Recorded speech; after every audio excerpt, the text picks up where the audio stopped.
Namaste, my name is Navanita Sinha. I'm the Acting Head of Office for UN Women in Nepal, and I'm in conversation with His Excellency Pertti Anttinen, the Ambassador of Finland to Nepal. The priority theme for this year's CSW, Commission on the Status of Women, is achieving gender equality and the empowerment of women and girls in the context of climate change. Excellency, with the last 2 years, we have really seen the significant and devastating impact that COVID-19 has had on our lives. While there is some data, perhaps we are still not being able to understand and gauge the extent to which COVID-19 has affected our development and our progress in terms of the Sustainable Development Agenda from the perspective of the government of Finland. What are some of the key priorities to support Nepal's recovery in the aftermath of COVID-19? COVID-19 pandemic indeed has a really devastating, really serious impact globally.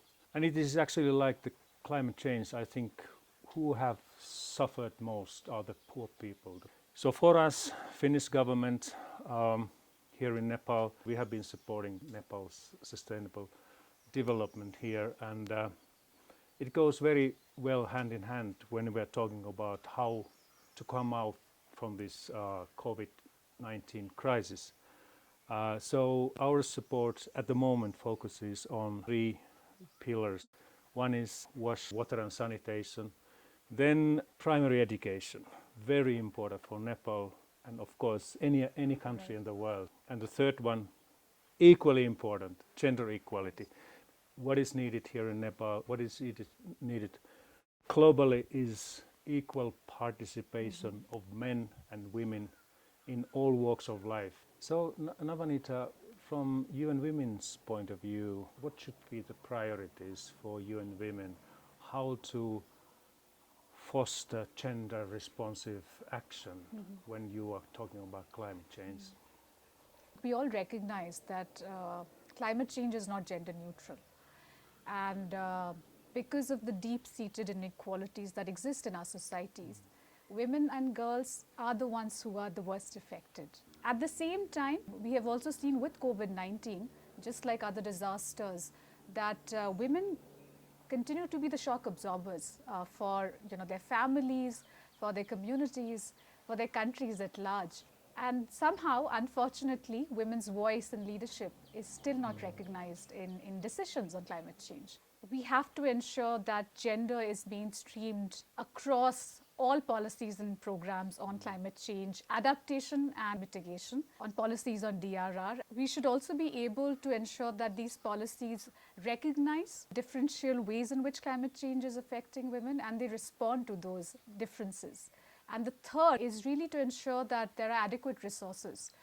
So financing for gender responsive action has to be a priority, and we have to ensure that all the investments we are making towards climate change are also gender responsive. Right now, with COVID-19 and the discussions on recovery, there is a strong commitment that the government of Nepal has made towards the green, resilient, inclusive development framework, and the Kathmandu Declaration was signed last year. What might be some of the ways to strengthen actions on grid from a gender equality and social inclusion perspective? We, Finland and so many other development partners here in Nepal, we have to work very hard to come up with this grid framework. Green meaning it is environment friendly, it's climate friendly, and inclusiveness meaning that everybody is taken on board. It means leaving no one behind. I mean, we can't neglect, we cannot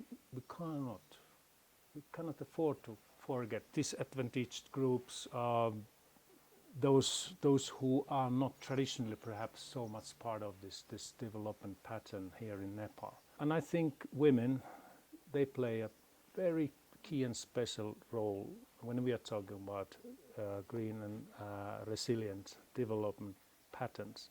Perhaps particularly mention also the private sector, because without private sectors, they deliver the goodies. They provide the jobs, they provide incomes, There is a absolutely fantastic human resources in this country. I really enjoy talking with younger generation. I see the potential. I recognize the potential. You just have to create space, and perhaps in this case, particularly for young women, to take their role, their strong role in this economic development. Absolutely. I think in terms of supporting young women, so important. We really have to demonstrate our commitment to LNOB and ensure that those who are most affected by climate change are involved in the implementation of the grid framework, and really would be key to how we look at advancing sustainable development but also gender equality in Nepal going forward.